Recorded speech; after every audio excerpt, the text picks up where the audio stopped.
I had a feeling I would really like some of the speakers and maybe not like some of the speakers. And I just didn't really know what I was getting into. But what struck me as odd is I actually liked everything. I really had a fantastic time.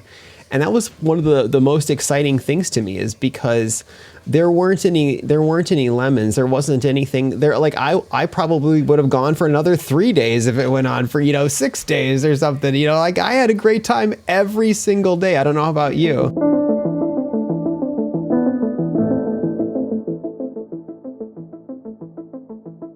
Welcome back to Alien Wisconsin. I'm Ian Stephen, and today I'm still riding the high from Contact Modalities. But first, I've got some news. Alien Wisconsin now has a website.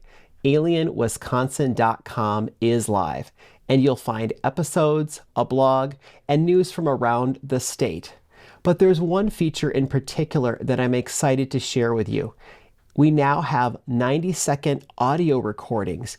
You can submit a paranormal experience, a UFO sighting, or a message with the community. And I'm hoping to play these 90-second clips at the beginning of future episodes. There's also a contact form if you're the old school type. Okay, Contact Modalities. I went in with an open mind and came out with a folder full of interviews and a lot to think about. You're going to be hearing directly from attendees and exhibitors today. And then Jonny UFO, friend of the show, is going to help make some sense of it all. One quick question before we start. If you like what Alien Wisconsin is doing, please hit like and subscribe. It really helps out a small channel like this with the YouTube algorithm. Now let's get into it. Hello and welcome back to Alien Wisconsin. I'm Ian Stephen, and today we are at Contact Modalities at the Lake Lawn Resort in Delavan, Wisconsin.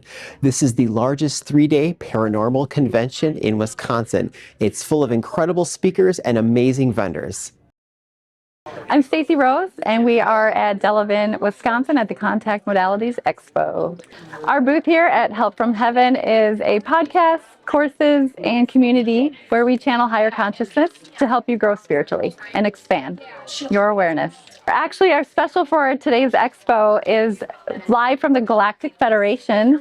They are off-world beings that are here to help us evolve, and we answer basically everyone's questions that they're searching for here at the expo of why is contact being made? Why are we getting visitations? What is their purpose? And then what is our role?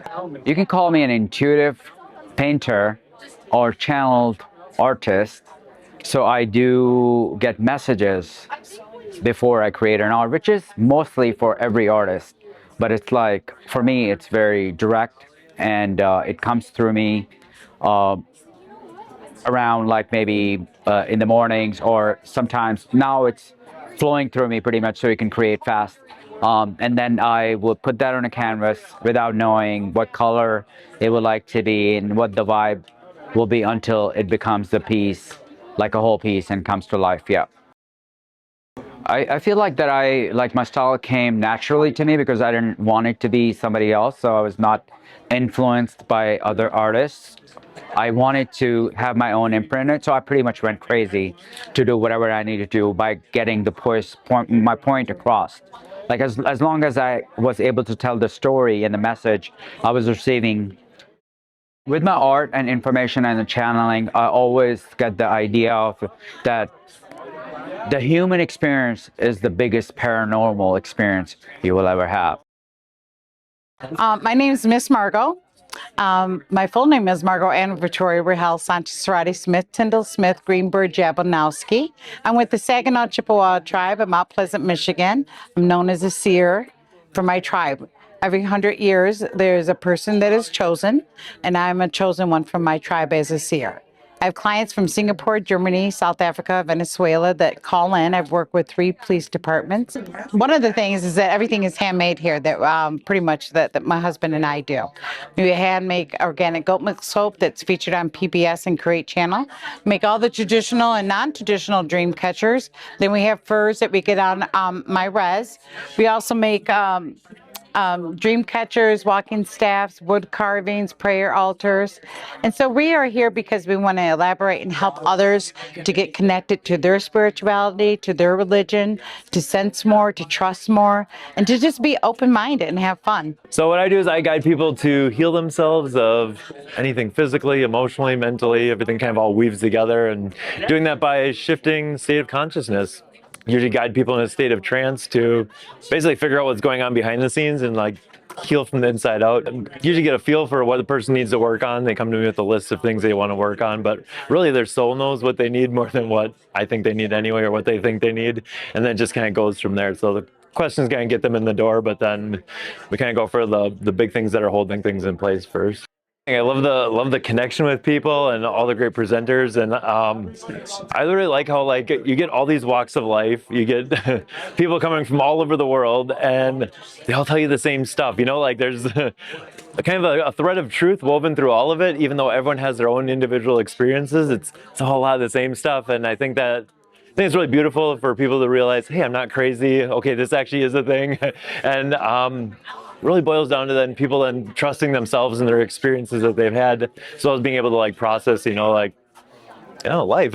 So. My wife and I are Bila Wellness, and we do a number of different things to help people either regain their health or to kind of bring about more of their consciousness. And through many different modalities and nutrition, health, that sort of thing. And then also I'm building an app called 1111 Collective Connection, which is a self-paced coaching program.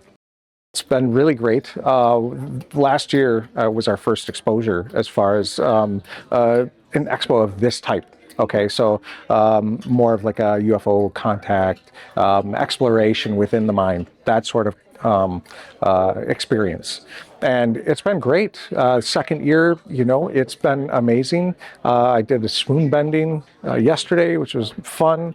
I've also sat in on another speaker, so it's been really great, enlightening. Everyone is very, very kind, conscious, willing to help, talk to others.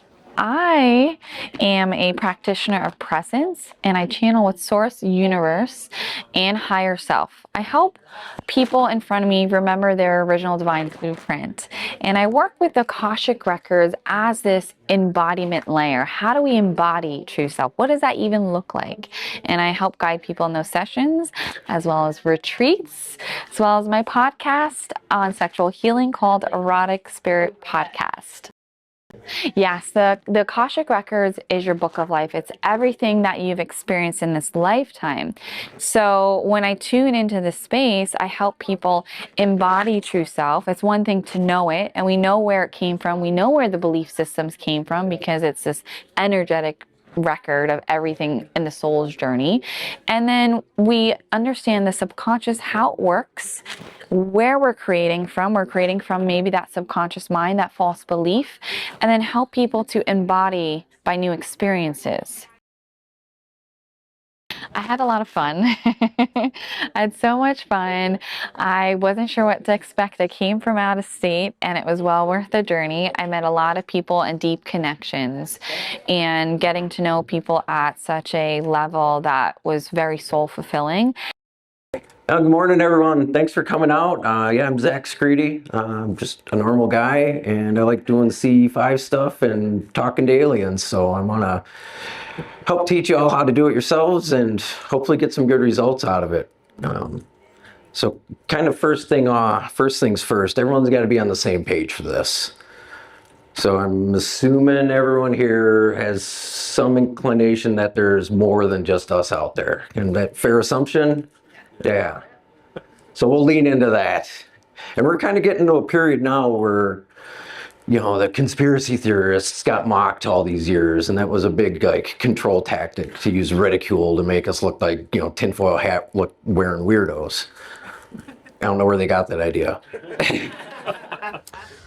And we have our guest here tonight. We have Jonny UFO, who has been a fan favorite on Alien Wisconsin. And we have quite the story. So welcome to the show. Hey, Aim. Good to be here. Yeah, it's great. It's great. I got to see you all weekend long at Contact Modalities. What is your overall feeling of contact modalities if you had to sum it up in just a few words? It's kind of hard to describe it, to be honest. You'd have to be there. But yeah, I mean, overall, I guess it's just kind of mixture of a little bit of everything, you know, consciousness, reality, UFOs, yeah, you name it. I mean, I had a feeling I would really like some of the speakers and maybe not like some of the speakers, and I just didn't really know what I was getting into. But what struck me as odd is I actually liked everything. I really had a fantastic time. And that was one of the most exciting things to me, is because there weren't any lemons. There wasn't anything there. Like I probably would have gone for another 3 days if it went on for, 6 days or something, like I had a great time every single day. I don't know about you. No, absolutely. I enjoyed every little bit of it. So let's each think about one of our favorite, moments on panels or interactions. I want you to think about this. And do you have anything in mind that really stuck out to you, or was like a really amazing moment? Yeah, I mean, kind of doing some consciousness theories myself. So when I got to go into Jenna Lee, she was one of the group leaders there. And it was actually amazing. A lot of the stuff that I've been exploring and researching, she resonated on kind of the same level. It was pretty profound, honestly. Sure. Do you think that there is any lesson or anything that you learned that you could tell the audience if you had to just give one tip that you learned from Lee? Kind of just the building blocks of reality, I guess would be the way to sum it up without, giving everything away. Okay. I will make sure that we put her in the show notes as well. Especially if you thought it was that great that you want to share that as your number one pick. That's awesome. I'm really conflicted myself on what my favorite thing was. I mean, Dr. Diane Hennessy was fantastic. I mean, we knew she was going to be fantastic. She has the telepathy tapes as one of her projects, which, as everyone pointed out, dethroned the Joe Rogan show, which, I mean, occasionally that happens. Occasionally a podcast beats the Joe Rogan show, but usually it's one that's already established. It doesn't usually come out of nowhere and roundhouse kick the number one podcast off the air, and everybody starts a global phenomena around this and changes the very way in which we kind of view autism and nonverbal speakers. And of course, she's utterly brilliant. She has this incredible career. She knew, I guess she worked with John Mack and when she was at Harvard too, which I thought was really crazy, to see that kind of crossover into the UFO space. Just really, absolutely amazing, just to see that. And of course, the other one was, that I'm sure you're aware of what I'm going to say. Are you going to guess? Well, Chris Bledsoe. Yeah. Chris Bledsoe was absolutely, completely incredible and a surprise all at once. I mean, I think we have a lot to talk about with Chris Bledsoe. He was sort of billed as the star. He also brought his family there. And that was kind of the one thing about Chris that might get lost in the equation, is that Chris really, really cares about his family. That's probably his number one thing in life, is he cares about his family. He cares about his faith. And then he cares about spreading the message he believes he's gotten from these beings. He calls one the lady, which he believes is some sort of, gosh, that's really hard to even say what it is. Maybe it's the Virgin Mary, maybe it's an angel, maybe it's an extra dimensional being, maybe it's an ET. It's kind of at times unclear, and I've actually heard him say different things at times. I feel I was I don't really know who this lady is precisely, but she evidently has this kind of message and kind of wants humanity to reach towards peace. And I mean, this stuff is really far out there. I didn't know what you thought about all of the kind of this prophecy stuff and what you thought before you got to contact modalities. What were you thinking? Yeah, so I know, well, for one thing, somebody commented on one of my posts about Chris Bledsoe being able to meet him, and they were all, wondering about the prophecy, with the Easter prophecy, and I just told them, based on what I've heard, is somebody told him that, based on his prophecy, which was actually just the star of Regulus aligning with the gaze of the Sphinx, was, I guess, just supposed to take place on Easter, according to I don't know if it was somebody from NASA or somebody in particular, but they told him that, and then he was going with what they were kind of saying, but it turns out somebody else did the research, and it's actually not going to take place until October 7th. So we still have time, but nevertheless, he has predicted a lot, with the Israel-Iran war already, and the Orbs showing themselves. I mean, that's all been going on. Yeah, I mean, this prophecy, honestly, I didn't really like this prophecy. So I think I was reflexively skeptical of it because I really like peace. That's kind of like one of my big issues in life. I don't think anyone likes war. Right. But this prophecy involves Israel and Iran and missiles. And kind of the tone of the prophecy maybe makes it seem like they might be nuclear weapons. It's unclear. But when you hear it, it does sound rather apocalyptic. And I was like, these missiles are going to be firing, and then these orbs are going to come out of the water, and they're going to stop the missiles, and then humanity will see these alien beings. And that was kind of the prophecy, and it was supposed to take place on Easter originally. And then, as you said, the time has moved. It's kind of this wild prophecy. And as I said, I didn't want it to be true at all because I don't want people firing missiles at each other. And I certainly don't want nuclear missiles to be fired at anyone else. But I guess I just kind of expected Chris to be almost unapproachable. He's this guy billed as having a prophecy. So I don't know what I imagined him to be. I just kind of, he's famous and unapproachable. He is extremely kind. He's extremely friendly. He's very down to earth. He's like just a man who's gone through an incredible journey in life, and his entire family too. He was extremely generous with his time, both in meeting me and talking to my friends and signing books, and just really incredible. That was my overall feeling of him as a person. And I hope I'm not billing him up too much. I don't know what you felt what he was like in person. Maybe you can speak to that.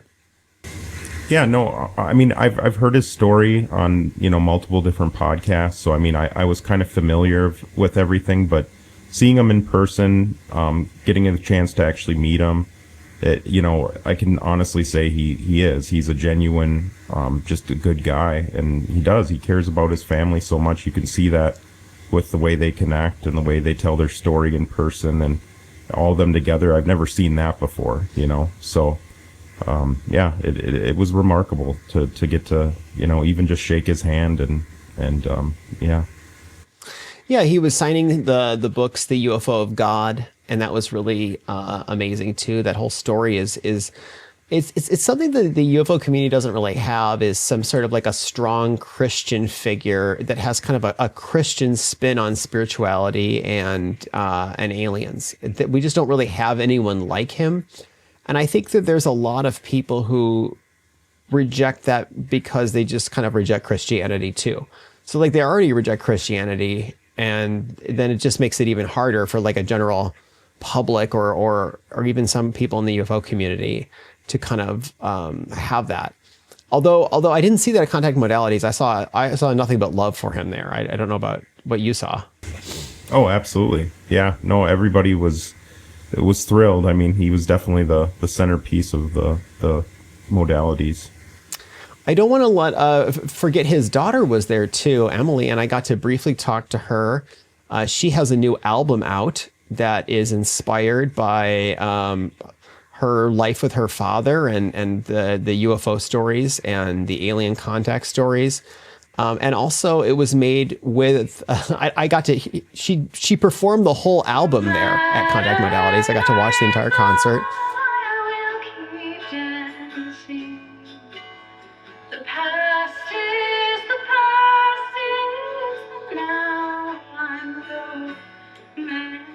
And some of it is made with help from the Monroe Institute. I don't know if you knew that.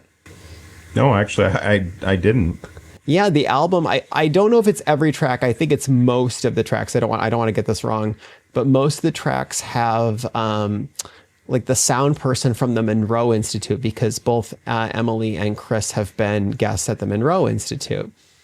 And she also, I mean, it's just a really interesting album. It's a concept album based around colors.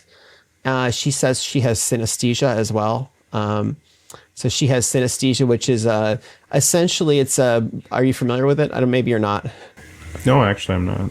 Synesthesia is a condition where humans, their senses kind of get entwined wrongly almost. And so, for example, many musicians who are fantastic musicians have the same kind Emily has, which is you see colors when you hear sounds. And that's kind of how it works. That's the most common form of it, and it's also the most useful form of it.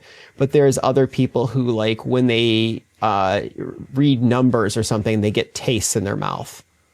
And like, there's all different forms of synesthesia. So I'm very familiar with the condition because I have it myself. So I'm very familiar with the condition.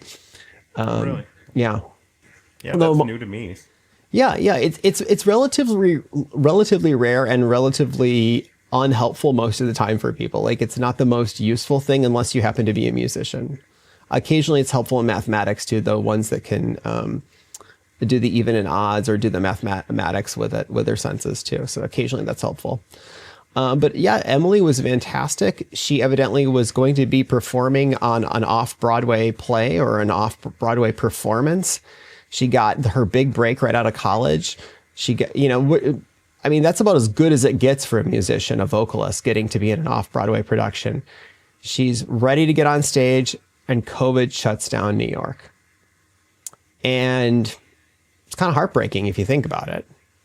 So this album kind of covers that too, that kind of like disappointments in life and the challenges. And now she's kind of made her completely new path. So that's kind of great. So let's talk about what happened in the evenings. Like, I mean, now that we're still talking about the Bledsoes, we got to talk about what happened every evening, and especially what you recorded. Yeah, absolutely. So yeah, every night there was a skywatch, and yeah, with Chris Bledsoe, and Emily was there too, and yeah, we just were out there on the lake and just kind of looking up in the sky to see what we can see, and there was stuff interacting with us. I mean, you've seen it yourself. I mean, there was these flashes of light that kind of indescribable, really. I don't know what it was. It was kind of like interacting. Chris was almost like calling it into existence, so to speak. Yeah. I mean, Chris has often claimed that, I don't know, the beings or the whatever they are seem to follow him around, and that they make an appearance in the night sky or in the sky in general. And so, and we went out that night, and you and I were there standing together. At one point, he points to a region in the sky, and it's like, 2-3 seconds pass, and then there's 3 quick flashes of light in succession in almost like a triangular pattern.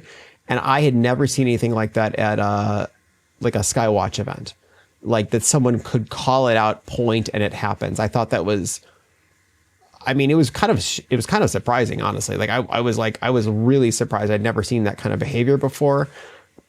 I mean, scientifically speaking, it doesn't prove anything. I mean, I guess it doesn't, but it certainly felt, kind of impressive. If I'm being honest, it was quite impressive. A little bit more than just a coincidence. Yeah, it was actually kind of, it was really peculiar. It was really amazing. I still don't really know what to tell people other than I just tell them what happened. And, you can judge for yourself if you think that's impressive or not. I know you recorded some footage. We're going to put that footage on the screen, and maybe you can just talk through it a little bit with us. Yeah. So the one with the flash in here, you can see it kind of lights up right on cue. Hopefully the audio is okay coming through. But yeah, it seems like right when he's kind of saying the flashes and everybody else is kind of engaged too, you can kind of tell. And then there is another formation that we did see on the first night. It was kind of a triangular shape moving slowly through the sky. Can't say for certain what it is, but it is just weird because everybody's seeing it. So well, let's talk about the technical side of this. This is not an ordinary camera that you're showing us. This is not your phone. Tell us a little bit more about this.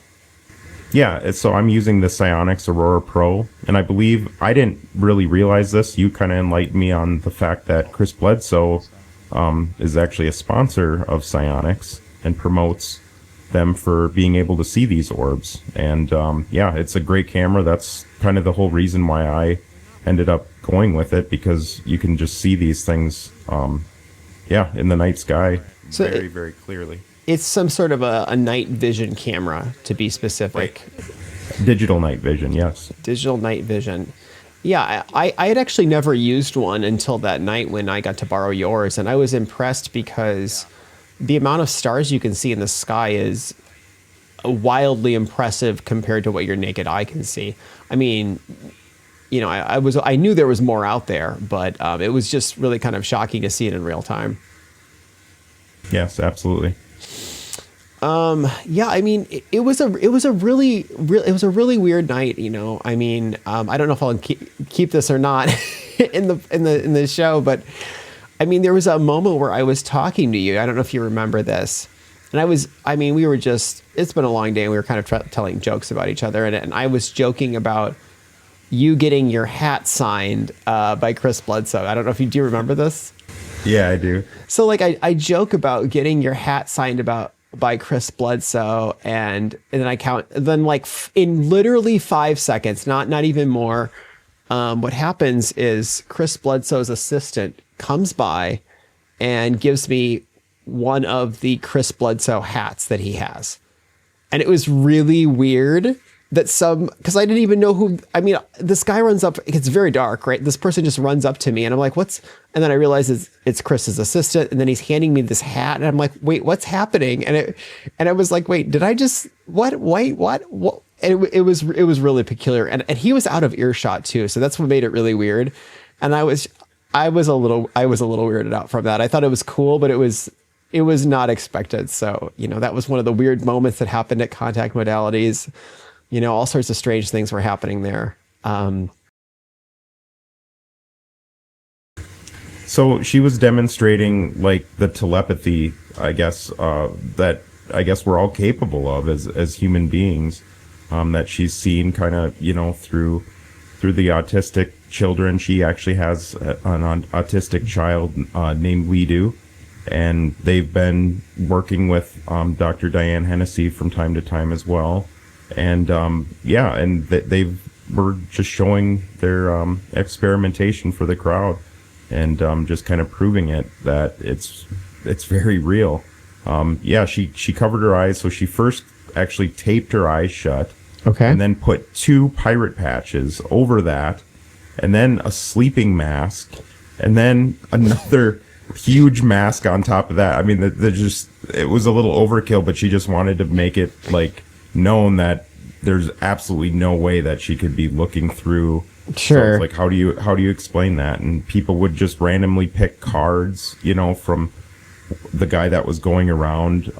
He would either have like an image or a color or something like that the crowd would be, you know, interacting and just randomly picking out of, holding it up, and she would just know pretty much instantly what color it was or what it was, numbers, letters, all that kind of stuff. It was incredible.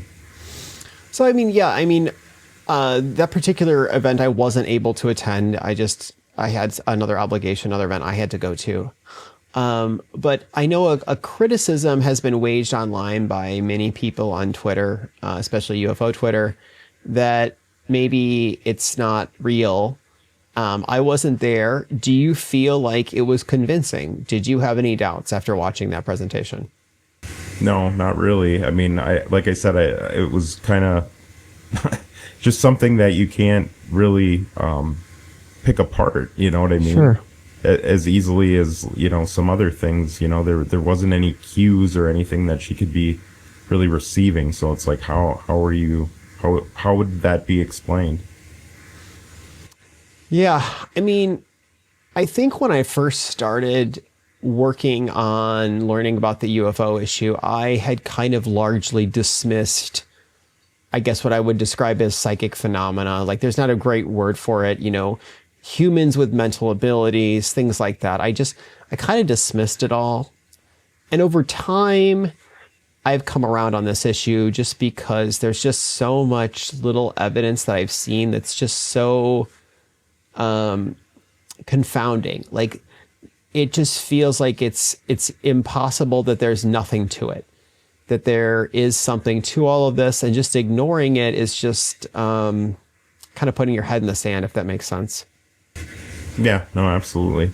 And I to be honest, I was kind of the same way, especially with like the telepathy tapes and stuff like that. I just, it wasn't something that resonated until, I started to understand and explore this more in depthly, do some more research on and find that a lot of this stuff is connected. So I think that maybe there's something that I wanted to say too about contact modalities in general. So you can have experiences like this at other events too. It doesn't have to just be contact modalities. And what I would say to people is it's worth the drive, or it's worth the trip, because you're going to go there and you're going to learn incredible things. You're going to get the chances to meet some of these famous people.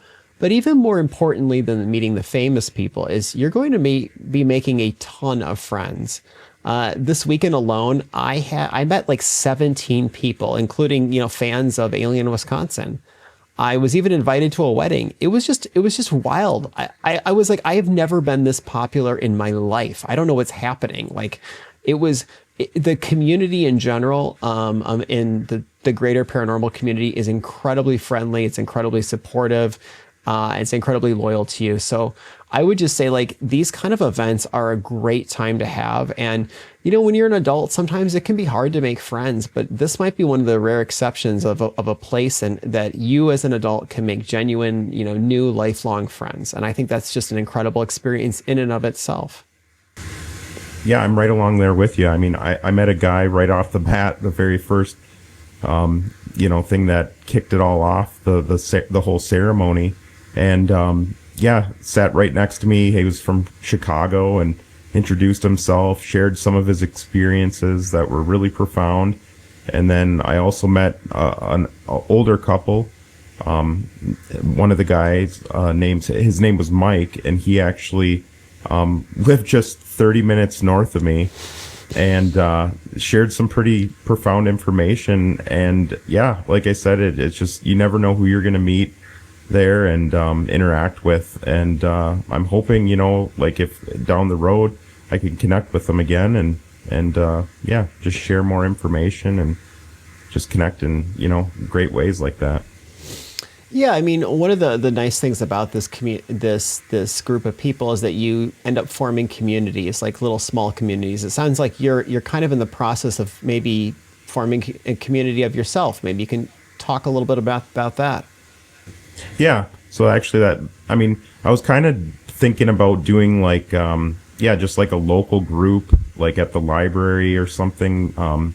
Just maybe advertising it for local people that are actually don't have anybody to talk to. There might be people still out there that are still, unfortunately have that or believe that there's that stigma there against this topic, and they need to know that there's starting to be a lot more safer places for talking about this and, sharing it. And I think that's the only way that we can overcome and get past this and get on to that next level of disclosure.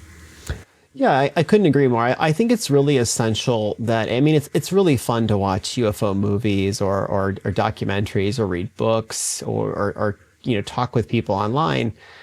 But the most important thing I always think about is just talking to friends, family, coworkers in a serious way about these topics. Like, this issue is going to need people in the community like you, like the viewers, to have those conversations, because it's going to help. We need to calm people down, show them the resources and start to process things rationally, because a lot of times it could be a little bit shocking and jarring at first if you really thought there was nothing to any of this. And we have to kind of be a resource for those people, I think. I really appreciate having you on the show today, Jonny, and look forward to your next TikTok live events that you are having. Yeah, absolutely. Yeah, feel free to jump on TikTok at Jonny UFO and join one of the lives that I hold in that space and just, share your experiences. And thanks for having me, Ian. I really appreciate it. You're welcome. Thank you. All right, that's the episode. I covered a lot of ground today, and I hope something landed for you. Head to alienwisconsin.com if you want to stay connected, and seriously, record that audio clip, 90 seconds. Tell me what you've seen, what you think, or just say hey. I want to hear from this community. Until next time.